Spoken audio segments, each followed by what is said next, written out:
to get the key to the city today. I don't know, it hasn't happened yet. Oh, okay. Well, thank you. Good question. What kind of history do you have with West Hollywood? I have a long, extensive, and very crazy history with West Hollywood. I've lived here, I've worked here, I've been here forever, and now I'm not. Excellent. I'm from WeHo. So. Okay. What's going on in WeHo? We have DragCon going on right this downtown, so. I love that. More questions? What inspired Emma and Clyde, you to launch that brilliant brand that you now have? Well, it's named after my brother and my mother, and they're kind of our discovery of their love of weed.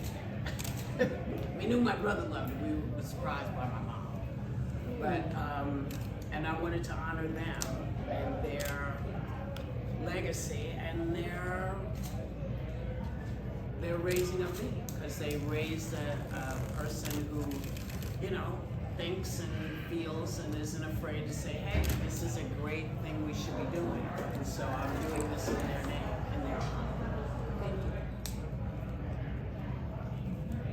Okay, thank you. Okay. With your incredible life of charity work and service, do you have any favorite memories that you could share from? With your incredible life of charity work and service, do you have any favorite memories you could share related to that part of your life? Related to the weed part of my life? To charity work or service? Well, I don't know. I mean, I've done a lot of stuff. IMDb, I don't know. I mean, comic relief, I'm not sure how to answer that, because it's just what I do. Does that make sense? Okay, good. And we're from an awards website, so we would like to ask, what was it like to become the first Black woman to achieve EGOT?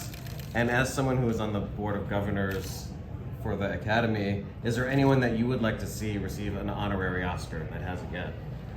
Probably, and I never thought about it. No one told me there was such a thing as an EGOT until I did a show with Tracy Morgan. I'd never heard of an EGOT. So it never occurred to me that it was happening. But once everybody told me it happened, I was very proud of myself. Whoopi, is there anything that you can share a little bit about your journey with launching your cannabis brand? Well, I mean, it's this young lady here, Maya, and I first launched Whoopi and Maya, which was our brand. And we launched it because we knew there was a need for women to be serviced by the marijuana, because we knew that many of us smoked to get rid of the cramps, many of us smoked just to feel better, and so because Maya is an extraordinary infuser, she mixes all, she does all the shit, she does all the work. I'm like a front person. Yeah. But it was her idea.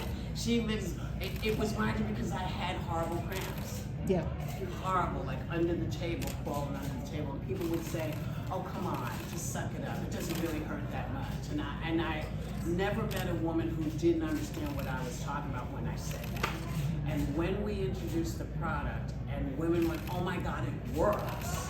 Because nothing had been put out there, because they said, oh, Snoop Dogg has a line and this one has all dudes, all men.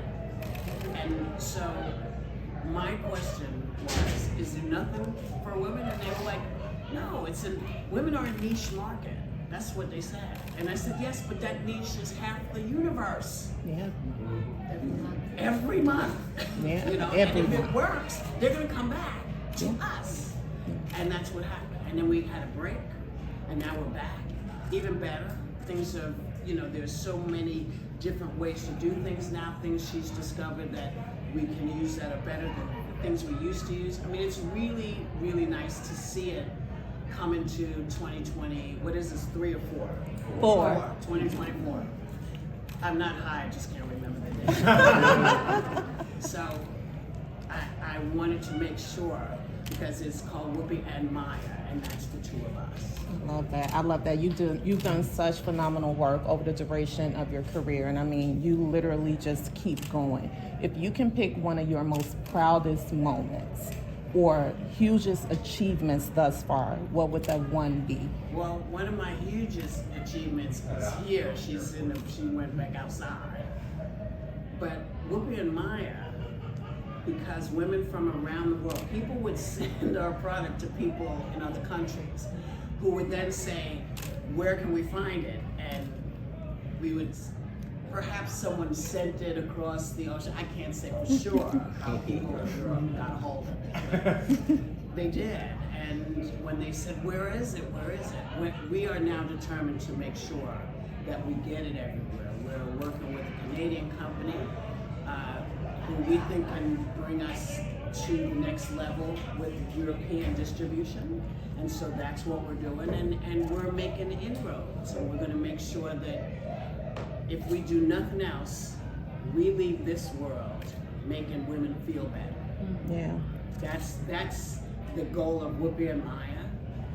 Emma and Clyde is all about recreational, having a good time when you smoke, and smoking the best possible conceivable thing, and knowing that you're smoking something that has a guarantee from the people who are presenting it to you that say this is not crap, this is actually a 1 billion times better than a lot of other stuff you can pick up that's more expensive than others.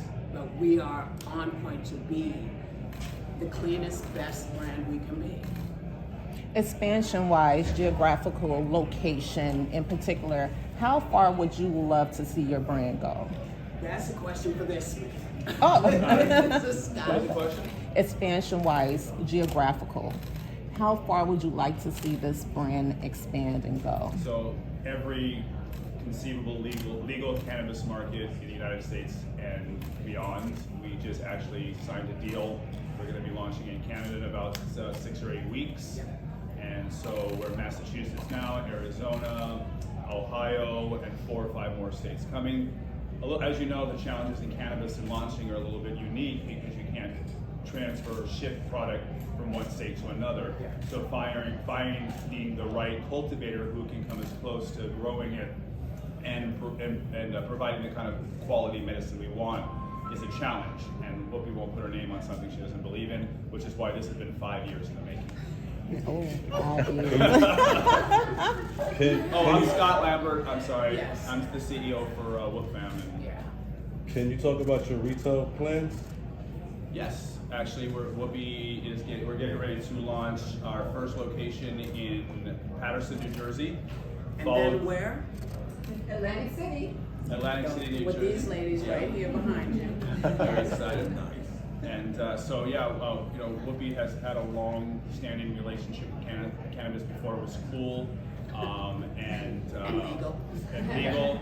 And she advocated for the product when people were still going to jail, and tried so desperately to help their children who need help. Yeah. And so very proud to have teamed up with those. Whoopi, what is one thing that you're absolutely unapologetic about? My life.